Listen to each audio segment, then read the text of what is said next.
আমরা দুঃখের সাথে লক্ষ্য করি যখনই আমরা বিশ্ববিদ্যালয়ের কোয়ালিটি এডুকেশন নিয়ে কথা বলি, শিক্ষার গুণগত মান নিয়ে কথা বলি, তখন আমাদেরকে একটা ইতিহাস শোনানো হয়।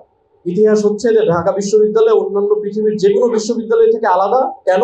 কারণ ঢাকা বিশ্ববিদ্যালয় এদেশের জাতি পুনর্গঠনে বিভিন্ন সময়ে ভূমিকা রেখেছে। আমি এটা আসলে বুঝে উঠতে পারি না ঠিক কোন যুক্তিতে এই দুইটা জিনিস মিউচুয়ালি এক্সক্লুসিভ হয়। যে বিশ্ববিদ্যালয় জাতির পুনর্গঠনে ভূমিকা রাখে, অবশ্যই জাতির উচিত হচ্ছে সেই বিশ্ববিদ্যালয়কে সমৃদ্ধ করা। কিন্তু আমরা লক্ষ্য করি যে ঢাকা বিশ্ববিদ্যালয়ের প্রতি যে বিবাদসুলভ আচরণ, এই বিবাদসুলভ আচরণের কথা। আপনারা প্রস্তুতি নিচ্ছিলেন ফুয়াদ ভাইয়ের বক্তব্য শোনার জন্য, তো আমি এর ভিতরে ঢুকে গেছি, এর জন্য দুঃখ প্রকাশ করছি। আমি 5 মিনিটে শেষ করবো ইনশাআল্লাহ। আজকের এই আয়োজনে সর্বপ্রথমে শ্রদ্ধার সাথে স্মরণ করছি যে মানুষদের কথা আমরা এতক্ষণ ধরে শুনলাম, যাদের প্রচেষ্টার বিনিময়ে আমরা এই ক্যাম্পাস পেয়েছি, এই বিশ্ববিদ্যালয় পেয়েছি। আমরা অধিকাংশ ক্ষেত্রেই এতক্ষণ পর্যন্ত যা শুনেছি তা ইতিহাস। যেহেতু বর্তমানে আমরা এই ক্যাম্পাসে আছি, বর্তমানের সাথে কিছুটা রিলেট করার চেষ্টা করবো। শুধু একটা জায়গায়, যে ঢাকা বিশ্ববিদ্যালয়ের প্রতিষ্ঠাকালীন সময়ে এই অঞ্চলের যে লিডারশিপ ছিলেন তাদের যে মনস্তত্ত্ব এবং বর্তমান সময়ের যে লিডারশিপ তাদের যে ভঙ্গুর মনস্তত্ত্ব, এটা নিয়ে আমি একটু কথা বলতে চাই। দেখেন, ঢাকা বিশ্ববিদ্যালয় প্রতিষ্ঠিত হয়েছে এমন একটা কনটেক্সটে, যেই কনটেক্সটে মুসলিমরা সবচেয়ে বেশি নির্যাতিত, সবচেয়ে বেশি বঞ্চিত, এরকম একটা সময়ে আমাদের সেই সময়ের লিডারশিপ নওয়াব স্যার সলিমুল্লাহ থেকে শুরু করে প্রত্যেকেই চেষ্টা করেছেন যে এই অঞ্চলের মুসলিম জনগোষ্ঠীর যে পিছিয়ে পড়া জনগোষ্ঠীকে যাতে সামনে নিয়ে আসা যায়, তাদের যেই সমৃদ্ধি সেই সমৃদ্ধিটা নিশ্চিত করা যায়। কিন্তু আমরা বর্তমান সময়ে কি দেখছি? বর্তমান সময়ে দেখছি যখন আমরা ঢাকা বিশ্ববিদ্যালয়ের গবেষণা বাজেট নিয়ে কথা বলি, তখন আমাদের শুনতে হয় যে গবেষণা বাজেট যেহেতু অ্যাপ্রুভ করা হয়নি, ফলে গবেষণা বাজেট আমরা আর দিতে পারবো না, বা গবেষণার ব্যাপারে আমরা পিছিয়ে পড়ছি। কিন্তু বর্তমানে লিডারশিপ এটা চিন্তা করে না যে ঢাকা বিশ্ববিদ্যালয় এই দেশ এবং জাতির পুনর্গঠনের জন্য যে ভূমিকাগুলো রেখেছে, এই বিশ্ববিদ্যালয়কে কিছু দেওয়ার আছে, এটা একটা গুড ইনভেস্টমেন্ট হতে পারে। আমরা দুঃখের সাথে লক্ষ্য করি যখনই আমরা বিশ্ববিদ্যালয়ের কোয়ালিটি এডুকেশন নিয়ে কথা বলি, শিক্ষার গুণগত মান নিয়ে কথা বলি, তখন আমাদেরকে একটা ইতিহাস শোনানো হয়। ইতিহাস হচ্ছে যে ঢাকা বিশ্ববিদ্যালয় অন্যান্য পৃথিবীর যে কোনো বিশ্ববিদ্যালয় থেকে আলাদা। কেন? কারণ ঢাকা বিশ্ববিদ্যালয় এদেশের জাতি পুনর্গঠনে বিভিন্ন সময়ে ভূমিকা রেখেছে। আমি এটা আসলে বুঝে উঠতে পারি না ঠিক কোন যুক্তিতে এই দুইটা জিনিস মিউচুয়ালি এক্সক্লুসিভ হয়। যে বিশ্ববিদ্যালয় জাতির পুনর্গঠনে ভূমিকা রাখে, অবশ্যই জাতির উচিত হচ্ছে সেই বিশ্ববিদ্যালয়কে সমৃদ্ধ করা। কিন্তু আমরা লক্ষ্য করি যে ঢাকা বিশ্ববিদ্যালয়ের প্রতি যে বিবাদসুলভ আচরণ, এই বিবাদসুলভ আচরণের কথা। আমরা যখন শিক্ষার গুণগত মান নিয়ে বলি, তখন বলা হয় যে এই বিশ্ববিদ্যালয় আলাদা, এই কারণে শুধু এই বিশ্ববিদ্যালয়ে শুধু রাজনীতিই চলবে। অথচ শুধুমাত্র রাজনীতি দিয়ে যে একটি বিশ্ববিদ্যালয়কে বিশ্বের পরিসরে পরিচিত করানো যায় না, বিশ্ববিদ্যালয়ের যে মৌলিক উদ্দেশ্য সেটা বাস্তবায়ন করা যায় না, এই বিষয়ে সম্ভবত এই বিশ্ববিদ্যালয়ের যারা দায়িত্বে রয়েছেন, যারা শিক্ষার সাথে কাজ করেছেন দীর্ঘদিন, তারা শুধুমাত্র তাদের রাজনৈতিক যে এজেন্ডা, সেই এজেন্ডা বাস্তবায়ন করতে যেয়ে এটা ভুলে থাকতে চাচ্ছেন। আমরা বিশ্বাস করি তারা এটা বুঝেন যে বিশ্ববিদ্যালয়কে উন্নত করতে হলে শুধুমাত্র স্লোগান দিয়ে, শুধুমাত্র রাজনীতি করে, রাজনৈতিক এজেন্ডা বাস্তবায়নের মাধ্যমেই বিশ্ববিদ্যালয়কে তার যে উদ্দেশ্য সেটা বাস্তবায়ন করানো সম্ভব নয়। বরং বিশ্ববিদ্যালয়ের কিছু এজেন্ডা আছে। আমরা এখানে শুনলাম যে কি কারণে মুসলিমরা পিছিয়ে পড়েছিলেন, তাদের যেই শিক্ষার সুযোগ, সেই শিক্ষার সুযোগটা ছিল না। আমরা দেখতে পাচ্ছি যে বৈশ্বিক কনটেক্সটে আমরা ঠিক একইভাবে পিছিয়ে পড়ছি জাতি হিসেবে। বাংলাদেশের যারা আমরা বসবাস করছি, আমরা জাতি হিসেবে পিছিয়ে পড়ছি, কারণ ঢাকা বিশ্ববিদ্যালয়কে ধরা হয় যে এই দেশের সবচেয়ে অন্যতম শিক্ষা বিদ্যাপীঠগুলোর একটা। সেখানে কোয়ালিটি এডুকেশনের যদি এই অবস্থা হয়, তাহলে এটা আলোচনা করার অপেক্ষা রাখে না যে আমরা অন্যদের চাইতে পিছিয়ে পড়ছি। আবারও সম্ভবত আমাদের এই ধরনের কঠিন পরিস্থিতির ভেতর দিয়ে যেতে হবে যদি এখনই আমরা সতর্ক না হই। আমরা ইতিহাসে যখন দেখেছি আমাদের লিডারশিপ, তারা যেমন তাদের প্রচেষ্টার মধ্য দিয়ে তারা শুধুমাত্র এই অঞ্চলের মানুষের যে স্বার্থ রক্ষা, সেই স্বার্থ রক্ষায় যেমন কাজ করেছেন, তারা সেই সময়ের যারা কর্তা ব্যক্তি ছিলেন, সেই সময়ের ইংরেজ যে সকল লর্ড যারা ছিল, যারা শাসকরা ছিল, তাদেরকে যেভাবে বাধ্য করেছে, আমরাও আশা করতে চাই এই বিশ্ববিদ্যালয়ে যারা দায়িত্বপ্রাপ্ত, এই বিশ্ববিদ্যালয়ের প্রশাসনের বিভিন্ন জায়গায় যারা বসে আছেন, তারা শুধুমাত্র রাজনৈতিক কারণে লেজুর বৃত্তি না করে বরং এই বিশ্ববিদ্যালয়ের সমস্যাগুলোকে তারা তাদের সামনে তুলে ধরবেন এবং যে দাবি দাওয়াগুলো শিক্ষার্থীদের আছে, আমরা দীর্ঘদিন ধরে যে দাবি দাওয়াগুলো রেখে আসছি সেই দাবি দাওয়াগুলো বাস্তবায়ন করবেন এই আশাবাদী রাখি। আজকের এই বিশেষ দিনে আমরা আশা করছি যে যদি এগুলো বাস্তবায়ন করা সম্ভব হয়, এই বিশ্ববিদ্যালয়কে যদি শিক্ষার্থী বান্ধব করা যায়, এই বিশ্ববিদ্যালয়কে যদি শিক্ষা বান্ধব করা যায়, তাহলেই কেবলমাত্র ঢাকা বিশ্ববিদ্যালয় যে উদ্দেশ্যে প্রতিষ্ঠিত হয়েছিল এই অঞ্চলের পিছিয়ে পড়া মানুষদের স্বার্থ রক্ষার জন্য, সেটা সম্ভব হবে। সকলকে ধন্যবাদ জানিয়ে কথা শেষ করছি। আসসালামু আলাইকুম।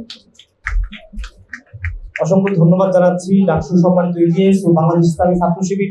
সেমিনারের সুন্দর একটা শিরোনাম আমরা দেখতে পাচ্ছি, বাঙালি মুসলমানের জাগরণ ও ঢাকা বিশ্ববিদ্যালয়। এখানে অলরেডি আমাদের সম্মানিত অতিথিবৃন্দ চমৎকার আলোচনা করেছেন, আমি মুগ্ধ হয়ে শুনছিলাম। তো সেই জায়গায় আমার মনে হচ্ছিল যে বিশ্ববিদ্যালয়ে আসলে আমাদের স্থানটা কোথায়। আমার এখনো মনে পড়ে যে ভাইবার আগে আমরা কি বিভীষিকাময় একটা রাত পার করতাম যে পরদিন আমার ভাইবাটা আমার টিচার নেবে কিনা, এবং আমার নিজেকে ভাইবা এটা শুনতে হয়েছে যে ও আচ্ছা এরা তো বিসিএস টিসিএস দিবে না, এরা ঘরে কাজ করবে আর কি করবে। এবং কিন্তু এটা আমার জন্য আনন্দের ছিল যে আমি ভাইবাটা দিতে পেরেছি। আমাদের অন্য বোনেরা ছাত্রীরা এর চাইতেও আরো বেশি কটূক্তির শিকার হয়েছেন এবং অনেকে ভাইবাটা দিতেও পারে নাই, এরকম রেকর্ডও আছে অসংখ্য। তো এই জায়গায় দাঁড়িয়ে এই সময় এসে 24 পরবর্তী সময়ে আমরা কিছুটা ভালো সময় পেয়েছি, কিন্তু এখন আবার মনে হচ্ছে যে আমরা আসলে আবার সেই সময়টাতে ফিরে যাব। আমরা যখন দেখি যে সংসদে আমাদের সাংসদদের মধ্যে কেউ কেউ আমাদের বোরকা হিজাব নিয়ে কটূক্তি করে, তখন আমরা আসলে আশাহত হই। একই সাথে এতক্ষণ ধরে আমরা আলোচনা শুনছিলাম যে কোন প্রেক্ষাপটে বিশ্ববিদ্যালয় প্রতিষ্ঠিত হয়েছে এবং বিশ্ববিদ্যালয়ের কাজটা আসলে কি, কিন্তু আমাদের বিশ্ববিদ্যালয় আসলে আমাদেরকে কতটুকু সুবিধা দেয় সেটা আমি আপনাদের জাস্ট 1 মিনিট একটু শোনাতে চাই। যে আমার ডিপার্টমেন্ট, সেখানে আমাদের ফিক্সড ক্লাসরুম আছে 2টা, যেখানে আমরা 40 থেকে 50 জন স্টুডেন্ট একসাথে ক্লাস করতে পারি না। আমাদের যদি একদিনে 4টা ক্লাস থাকতো, আমরা খুঁজে 4টা শ্রেণীকক্ষ খুঁজে বের করতাম ক্লাস করার জন্য, এবং আমাদের 9টায় ক্লাস থাকলে আমরা 9টায় নোটিশ পেতাম যে অনুক্রমে ক্লাস হবে। এবং কলা ভবনের লিফটের অবস্থাটা এমন যে আমরা আসলে লিফটে যে উঠে যাবো এরকম না, আমাদের একটা ক্লাস যদি নিচতলায় হতো, একটা ক্লাস হতো 6 তলায়, এবং আমরা ঘোরাঘুরি করে সেই সিঁড়ি দিয়ে উঠে যেয়ে ক্লাস করতাম। এবং আমার হলে আমরা একটা বেডে 2 জন থাকতাম এবং আমার টেবিলটা 2 জন শেয়ার করতে হতো। এবং আমার টেবিলে আমি যে আমার পছন্দের বই রাখবো তার কোনো অপশন ছিল না। আমার যে ম্যান্ডেটরি যে বইগুলো সেগুলি আসলে আমার রাখার জায়গা নাই, আমার ম্যাক্সিমাম বই আমার খাটের নিচে রাখতে হতো। এই হচ্ছে আমার বিশ্ববিদ্যালয়ের অবস্থা। সেইখানে থেকে বিশ্ববিদ্যালয়ের শিক্ষক এবং শিক্ষার্থীরা যেই অবদান রাখছে দেশের ক্ষেত্রে এবং স্ব ক্ষেত্রে যেই সফলতা অর্জন করছে, আমার মনে হয় তার বেশিরভাগটা হচ্ছে শুধুমাত্র নিজের ইচ্ছা শক্তি। নিজের ইচ্ছা শক্তি না থাকলে বিশ্ববিদ্যালয়ে আমার যে ন্যূনতম মৌলিক চাহিদা পূরণ করতে পারে না, যেখানে আমার টিকে থাকাটাই আসলে একটা সংগ্রাম, সেখানে আমি আমার জন্য গবেষণা, আমার জন্য উচ্চশিক্ষার যে খরচ এবং শিক্ষা গ্রহণের যে আগ্রহ, সেটা আসলে আর কাজ করে না আমার যে মৌলিক সুবিধাদি যদি আমার না থাকে। আপনারা জেনে থাকবেন আমাদের ক্যান্টিনের খাবারের অবস্থাগুলো, আপনারা একটু খবর নিলেই জানবেন যে আমাদের সায়েন্স ফ্যাকাল্টি স্টুডেন্টরা পর্যাপ্ত সরঞ্জামাদি পায় না, আমাদের যাদের ফিল্ড ওয়ার্ক আছে তারা আসলে কোনো ধরনের ভাতা পায় না, তাদের নিজের পকেটে টাকা খরচ করে ফিল্ড ওয়ার্ক করতে হয়। তো এই যে এত কিছু আমাদেরকে বহন করতে হয়, এবং আমরা অধিকাংশ নিম্নবিত্ত পরিবার থেকে উঠে আসে, তো সেইখানে এই খরচটা বহন করা আসলে একজন শিক্ষার্থীর করতে কতটুকু সম্ভব। তো সেই জায়গায় এবারে আপনারা বাজেট শুনেছেন যে যেখানে আসলে স্টুডেন্টদের জন্য আলাদাভাবে কোনো কিছু চিন্তা করা হয় নাই, বেশিরভাগটাই প্রশাসনিক ব্যয়।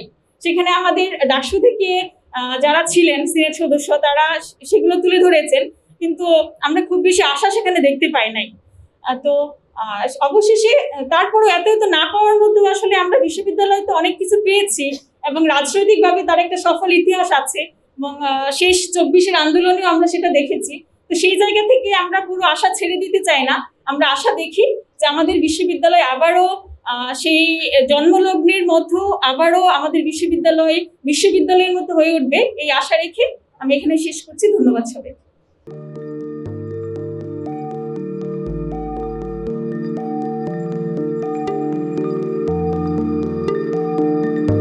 1 জানুয়ারি 2026 ইউটিউব জার্নালিজমের অগ্রদূত change.tv.press সংগ্রামমুখর 7 বছর পেরিয়ে পা রাখলো গৌরবান্বিত 8 বছরে। এই আনন্দ প্রহরে সবাইকে নিরন্তর শুভেচ্ছা। আমি নিজেকে ধন্যবাদ মনে করি, আমি সৌভাগ্যবান। চেঞ্জ টিভির পক্ষ থেকে আমার সাক্ষাৎকার নেওয়ার জন্য তারা আসছেন এবং চেঞ্জ টিভি দীর্ঘ 8 বছর ধরে এই কাজগুলি করছে। আমি তারা অনেক ভালো কাজ করেছেন, দেশের মানুষের সুখ দুঃখের কথা প্রত্যক্ষ তুলে ধরছেন। আমার আশা থাকবে চেঞ্জ টিভি সামনের দিকে উত্তরোত্তর আরও সমৃদ্ধ হবে। একটাই শুধু আমাদেরকে উপদেশ দিতে চায় তাদের কাছে, সেটা হচ্ছে সত্য কথাটা মানুষের সামনে তুলে ধরা, মানুষের ভিতরে কি চায় তাদেরটা তুলে ধরা, মানুষের প্রত্যাশা তুলে ধরা এবং মানুষের মধ্যে এই যে দেশাত্মবোধটা এবং সত্যবাদীটা এটা জাগরণ করে চেঞ্জ টিভির সামনের দিকে এগিয়ে যাবে। এবং যারা দেশের কথা চিন্তা করে এবং দলমত নির্বিশেষে যে লোকগুলো আছে তারা দেশের কথা চিন্তা করে, দেশের উন্নয়নের কথা চিন্তা করে, কোনো পক্ষপাতিত্ব করে না, তাদের বক্তব্য দেশের মানুষের তুলে ধরা, এই কাজগুলি সামনে এগিয়ে নিয়ে যাবে, এটা আমার প্রত্যাশা।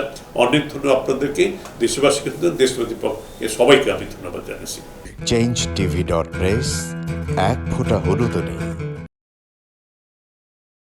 আমরা শুধু আপনাদের কাছে একটাই আবেদন করব, মিথ্যার পিছনে দৌড়বেন না, সত্যকে ধারণ করেন, সত্যকে জনগণের কাছে তুলে ধরেন। সেটা যতই কঠিন হোক না কেন পিছপা হবেন না, ভয়ের কোনো কারণ নাই। আল্লাহর সাথে থাকেন, আল্লাহ আপনাকে সাহায্য করবে। কোনো মানুষের কাছ থেকে কোনো সাহায্য কামনা করবেন না। ধন্যবাদ। change.tv.press এক ফোঁটা হলুদ নেই।